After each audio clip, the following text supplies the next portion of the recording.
Blog Talk Radio. Well, hello, Divas.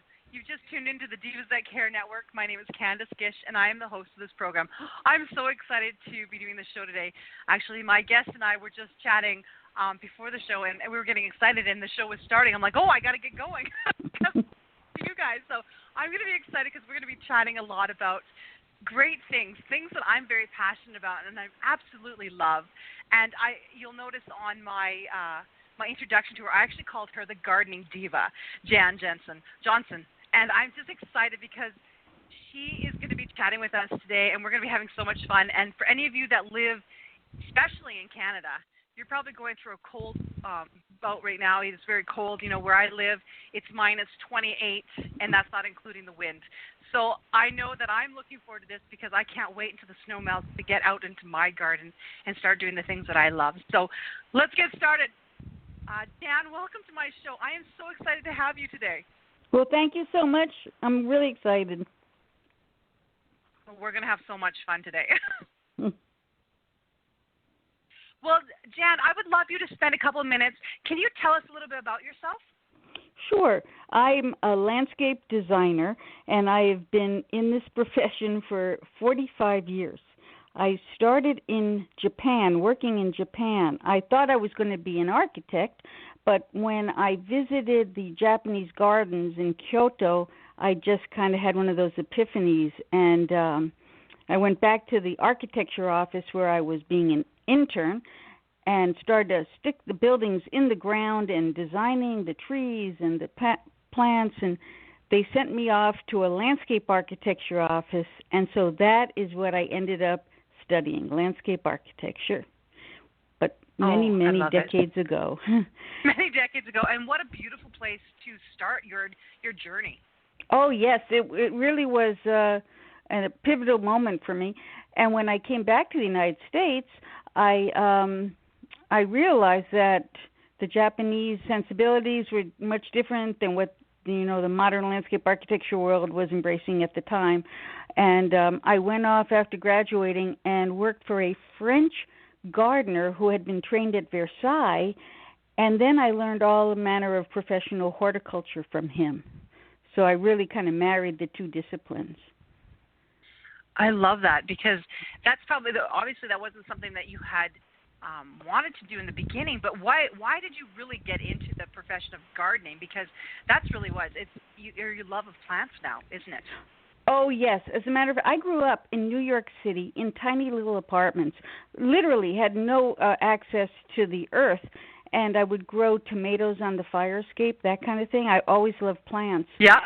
And it's an interesting story because I was in high school in the city. My high school was up in Harlem, which is part of New York City. And I decided to do an experiment for the New York City Science Fair on the effect of sound on the growth of plants. Well, oh my goodness. Yeah, and I was 16 years old. It was in the late 60s. And my science teacher thought it was the most absurd, hysterical experiment. She took me to all the... She started laughing hysterically. She took me to the other science teachers and said, tell them what your experiment's on, because she thought it was so ridiculous. You want to know the upshot? The punchline to this story? Yep. I won first prize. First prize in New York City Science Fair. Effective sound on the growth of plants. Because it does. They do. Goodness. Yes. And yes, they do. And so now people have heard about that and know about it, but, 40 years ago they didn't know about that. However, here's the interesting thing. I thought back then it was that the vibrations of the sound made plants grow. And it sounded feasible, right? That if you had a lot of and I found out that violin music and sitar music, the high-pitched music, made the plants grow the fastest. Well, years later, I'm reading an article on something else, and they casually mention that the megahertz of violin music is the same as bird song. And then it hit me. Oh, yep. Bird song, the high pitch of the bird song makes the plants grow.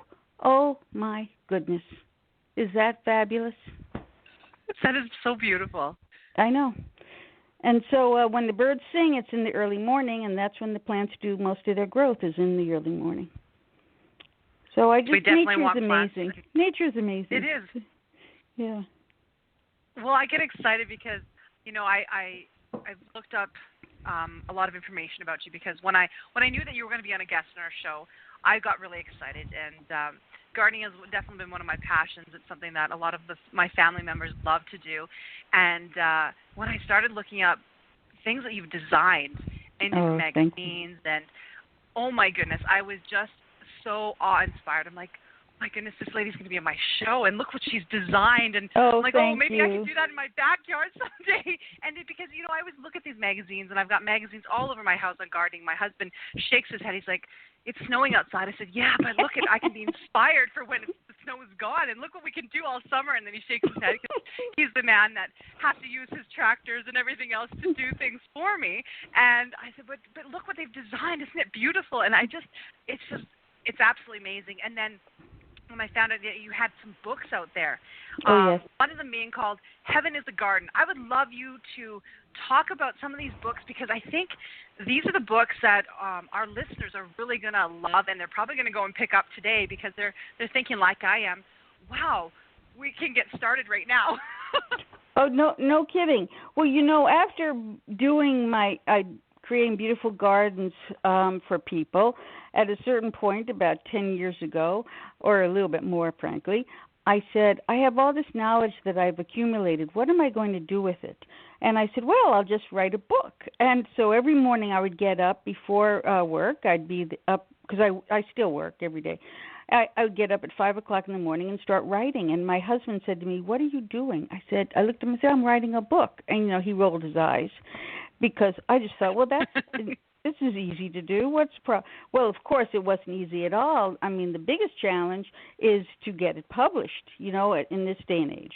And I found a lovely publisher, St. Lynn's Press, who does garden books, beautiful garden books. And so they said, sure, we'll publish this book.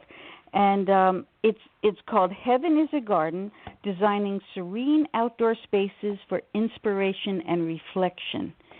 And what it is I look to the ancient traditions, and because we've forgotten so much. I mean, they knew so much about how to lay out things, how to position your gate, where to, where was the power spot, all these things that you never hear about.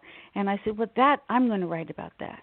I'm going to share with people what I know about the 4 directions and why that's so important, and calling on the trees, the messages of the trees. And so, it's a great book that you can use in your garden, no matter the size of it. I have a tiny yard, but it can be used anywhere by anybody. Oh, and I love that. And that's what I'm finding. It's changed a lot, especially in the last 10 years also, where people are getting more in tune with that. You see a lot of gardens that have labyrinths, and then they do a lot of permaculture, and there's a lot of different types of varieties of gardens. And I think it's neat, because I think people are wanting that. They want to, step back, and even if they live in the city, they're creating gardens within the cities. And just because they want to get back to nature and how they feel and how they're – so how has that inspired you? Because I think that when I looked at your pictures, I was inspired. I'm like, I bet you this woman has inspired that whole different generations of these gardeners to really embrace themselves and use the techniques to create what they're creating today. Well, that's interesting. You mentioned permaculture. We have to be aware of our environs, right? I mean, we have to work with what we have. That's number one. And so I use native plants and local rocks, and I don't just do native, but we have to think about the pollinators and just the whole ecosystem and stormwater drainage, all of that. But at the same time, we want to make it beautiful. We want to make it elevate us and make us feel good, and so for example, I talk about, like I mentioned before, the 4 directions. Well, the ancient traditions, all the cultures cite one direction as the most beneficial. Do you know what that one is, out of north, south, east, and west? Do you know which one it is? It's east. No.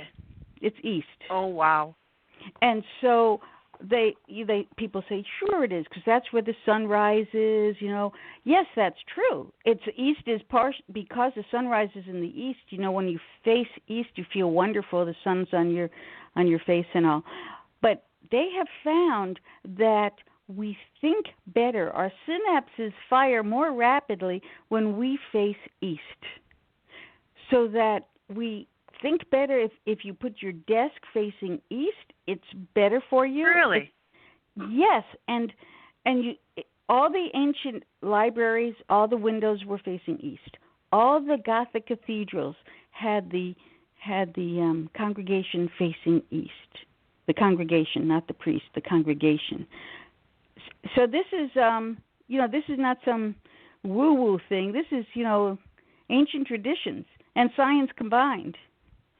And okay, so then you say, so people say, well, what does that mean for my garden? What does that mean? Well, plants grow best when they face east. So a wise vegetable gardener's secret is to make sure your plants are facing east or even northeast for the dawn, because they grow the most fast when they're facing that direction. They prefer the morning sun over the afternoon sun. So if you only get, say, 6 hours of sun a day, make sure it's for your vegetable garden. Make sure it's the morning sun, not the afternoon sun. Just so you know. Oh, wow. Well, that's a great tip, because a lot of people think, oh, well, I need to have everything facing south because, that's when the sun is the longest in that area and it's warm. And I like that you're saying that, because to me that makes more sense. Is that okay? And then it gets cooler when it's very hot. That's right. The plants are just like us. Late afternoon, we want to run away from the sun in the summertime, at least. Yes. And one last thing. So when you've ever heard the word orientation, like to orient a house, orient a building or something, you know what yes. orient means? Orient means east. It means east. Occident means west. Orient means east. So orientation means facing something to the east. See? So it all works out together. It all works. And north, south, east, they all have their benefits in terms of site planning and laying a garden out, but east is the most beneficial of them all. Well, I'm going to take that tip, and when I'm doing some new designing this year, I'm going to use that as my focal point, my focal word, I guess, for the year. Yeah. So I love that. Thank you very much. Sure. All right. So now let's talk about this other book that you've done, The Garden-topia. Oh, yes, that's coming out. Thank you. Yes. Garden-topia. It's coming out in early April. It's already on Amazon, but it's coming out in April. And that one is Design Basics for Creating Beautiful Outdoor Spaces. And the way that came about was that I give classes on garden plantings, and invariably someone would always say to me, well, what are the rules? They said, just give us the rules. And I would say, there's no rules. And then I thought to myself, that's what people want. And I thought, well, there are some basic understandings, and there's some tips I can give them. So I started to collect them over the years, and I ended up with over 130 tips. And I thought, okay, now's the time. I gotta put this out there and share it with everybody. And so that's what Garden-topia is. It's a great book. Oh my goodness! Beautiful. And you said, you were mentioning that they're a good book to, like, they're not a big book. They're a good one to kind of be able to go through. Like a smaller version. The pictures are beautiful. Like I'm looking at the pictures right now on your Amazon one, and I'm like, well, this is absolutely breathtaking. These photos. Thank you. I took all the photos. I joke around. I say, first I have to sell the job, then I have to design it, then I have to install it, then I take the photo. Everything I do just to take the photo so I could share it with everybody. But the two books that I have, Heaven is a Garden and The Spirit of Stone, are both small books, 8-inch by 8-inch, and chock full of photos and information. And so it's not like overpriced coffee table books. They're really wonderful, inspiring books for the garden lover. And like, for example, The Spirit of Stone, that is all about creative stonescaping ideas. And if you have stone, I don't know, do you have stone in your part of the world?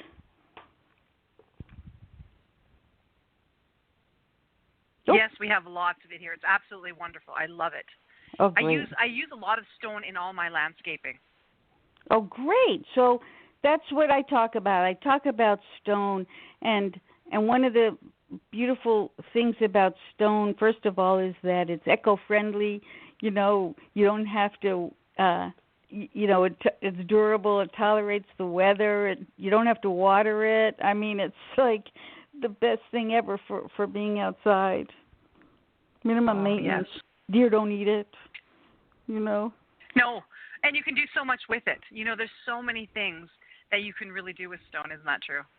Right. And don't you have those, what do you call it? The Inuit stone men? Yes. You know what? It's funny you're saying that. I drive around a lot in our rural area here, and I see there is locations where people put these everywhere. And it's so neat to see when you come across, and there's a farm in particular that I drive by quite a bit when I'm driving to the city, and they started with one, and then they had two, and they have these all in their front yard. I'm like, oh, you really like these. It's like traveling. It was so fun. It's like I tell people to stack stones. I say it's a great mindfulness activity, and it makes you focus, and get quiet for a little bit. And I do it with kids. Yes. I'll show up with some 6 rounded stones, and I'll say, okay, you got to balance them one on top of the other. And the kids love it. They love it. Oh, I like that. And that kind of leads me into a question that I had for you. Why is it important to get children back into nature? Why is it important for kids to start gardening? Speaking as a kid who wanted to work with the earth and plants, and I didn't have any opportunity to as a city dweller, I'm really sensitive to this. The children today, just like us, all they seem to be doing these days is staring at screens, whether it's a computer screen or a television screen or a cell phone screen. And they're not grounded. They really aren't. They're just kind of off in their head from a lot of the time. Whereas we used to climb. We used to climb trees and run around, right? And so working with stones especially is very, very grounding. Having them sit on stones and play with stones, anything just to get them connected back to that earth energy. Really? Yeah. I love that. And it calms them down too. It does, doesn't it? I was mentioning to you before, I said, I have one of my children, one of my daughters is very much like that. She loves to be out in nature. There's nothing, she's just this kid that gets up early so that she can go water the garden. She gets up, she just gets excited, and I love it because, one of the things that she decided, she's like, when I grow up, Mom, I want to be an engineering botanist. I'm like, that's amazing. I'm like, that's beautiful. She says, can you do that? I said, why not? You can do whatever you want to do, and why not? You have this love of science, and why not incorporate everything that you want to do in life together? Oh, that's lovely. Yes, engineering botanist. She'll make that a new field of study right there. Yeah. Yeah. I don't. It doesn't. Yeah, I think that she could. Yeah, that's wonderful. So stone, and so I'm a big advocate of stone, natural stone, and I say to people, if you can, use the stones that are in your environs rather than going to buy something that might come from far away. It's just that they have the same kind of energies as where you live, if it's possible, I say just, and if you find this beautiful stone, keep it. I had a friend who they were digging into something for a septic system or something. They came on all these rocks, and they looked at them as a liability. And so they had the contractor just dig a deep hole and bury them. These big, beautiful boulders. Oh, my goodness. And then they told me what they did, and I said, are you kidding? You buried them? I was so sad because, they could have used them in all sorts of ways. They could have used them and it's nice too to see that, isn't it? I know that when we were looking, similar to what you did, we did some digging in our yard, and we came across a lot of, almost like fossils. where you would see the handprint of the dinosaurs and different things, and then we saw rocks that were all like seashells. And you think, okay, we're in the prairies, we're kind of in a hilly area, but and I was explaining, I'm like, yeah, but at one time this was probably a seabed. And you know, it's kind of neat because you talk and you have this stuff, and we put these rocks in our yard so that the kids can go and touch them and feel them, and what a neat thing when you can use what you have, like you're saying, because I thought, why don't I use the field rocks that we have in our area in order to landscape? I'm like, we have lots of rocks here, we might as well use them at what we can, and it's nice because I can go out into the farmers' fields and I go and ask the farmers if we can take rocks, and they're like, oh yeah, just take them, and it's amazing how many people just want to get rid of these rocks, and I just fall in love every time I touch a rock. Oh yeah, exactly. It's kind of like that whole pet rock thing, you know, people, you know, find a certain rock that they just love, and I just see them as wonderful. You can make rock gardens and stone walls, and you could do a cairn, you know, where they just pile the rocks up as a tower, you know, which kids absolutely adore. I mean, you could do a stone tower, just a little one, like a pyramid shape or a round, you know, pointed shape, as a center of a vegetable garden. Why not? And then let the cucumbers or whatever grow up along it. It's just a wonderful accent piece.